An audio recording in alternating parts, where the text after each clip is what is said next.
तर या ठिकाणी आपण क्वेश्चन नंबर 11 सॉल्व करणार आहे. In potentiometer experiment null point is obtain at a particular point for a cell on a potentiometer wire 1 centimetre long. तर या ठिकाणी पोटेन्शियोमीटर एक्सपेरिमेंट दिला आहे.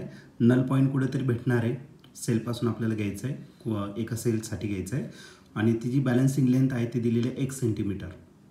If the length of potentiometer wire is increase, समजा आपण length जर वाढवली, length of potentiometer wire increase without changing the cell आपल्याला चेंज करायचं नाही, जो म्हणजे EMF असणार तो का असणार, फिक्स असणार. The balancing length will be, तर त्याची बॅलन्सिंग लेंथ काय असेल ते आपल्याला या ठिकाणी फाइंड करायचं आहे.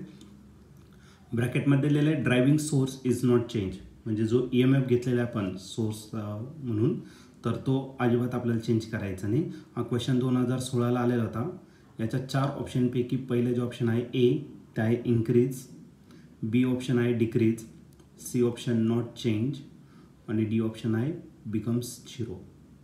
तर या 4 ऑप्शनपैकी या क्वेश्चनचा करेक्ट आन्सर काय असेल, चला तर आपण याला डिस्कस करूया.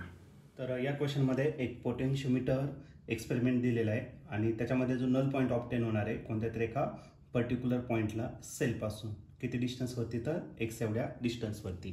आता या ठिकाणी आपण यूज करू सपोज पहिल्या केसनुसार by principle of potentiometer.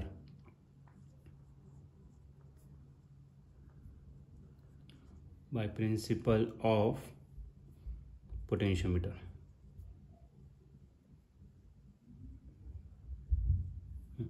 Principle of potentiometer जर घेतलं तर potential difference between any 2 point are directly proportional असतो length of wire between that 2 point.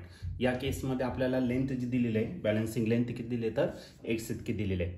तर तुम्ही डायरेक्टली जर प्रपोर्शन कॅन्सल केलं तुम्हाला व्हॅल्यू प्रपोर्शनॅलिटी कॉन्स्टंट, आणि हा जो कॉन्स्टंट आहे हा म्हणजेच काय असतो, potential gradient, where K is potential gradient असतो,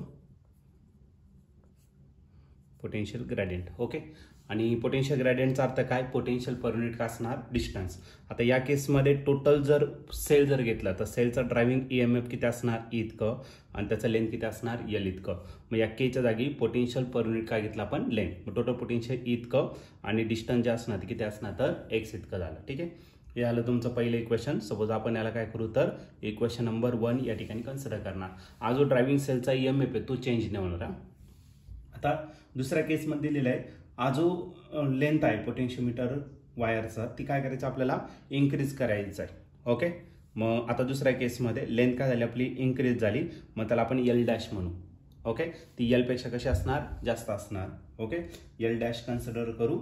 बॅलन्सिंग लेंथ इन्क्रीज केलेलं आहे आणि सेलचं जे EMF आहे ते चेंज करायचं नाही, म्हणजे हा जो E असणार आहे तो तसाच असणार आहे. ओके, तर त्याने विचारले बॅलन्सिंग लेंथमध्ये काय चेंजेस होणार आहे. मग जो बॅलन्सिंग लेंथ आहे तो x घेतला होता, या केसमध्ये आपण काय करू, त्याला x डॅश कन्सिडर करू. आणि पोटेन्शियल मात्र तुम्हाला काय ठेवायचं आहे, पोटेन्शियल पण या ठिकाणी काय करायचं, सेम ठेवायचं. EMF सेम तर पोटेन्शियल पण काय असणार, सेम, फक्त लेंथ जर चेंज केली तर x तुमचा काय होणार, तर चेंज होणार. हे झालं किती नंबरचं इक्वेशन, सेकंड नंबरचं इक्वेशन. जर तुम्ही इक्वेशन 1 आणि 2 जर कम्पेअर केलं तर याची लेफ्ट साईड सेम आहे, याचा अर्थ राईट साईड पण काय असेल, सेम असेल. From equation 1 and 2. Okay, equation 1 and 2 वरून आपण काय करू शकतो, तर पहिल्या इक्वेशनमध्ये आहे तुमचं E divided by L into x is equal to, second इक्वेशनमध्ये काय, E divided by L dash आणि इंटू करायला आपला x डॅश. इथला E आणि E काय झाला, कॅन्सल झाला, म्हणजे आपल्याकडे रिमेनिंग करायला x upon L is equal to x dash upon काय झाला, आपला L डॅश झाला. ओके, आता आपल्याला काय सांगितलं आहे, L आपण एका बाजूला घेऊन टाकू आणि x एका बाजूला घेऊन टाकू. मग L डॅश इकडे घेतला आणि डिवायडेड बाय L इकडे काय रिमेनिंग राहिला, x डॅश डिवायडेड बाय काय झाला, x. मग जो लेंथ आहे, लेंथ आपली इन्क्रीज झालेली आहे, म्हणजे x डॅश पण काय होणार, तर इन्क्रीज होणार.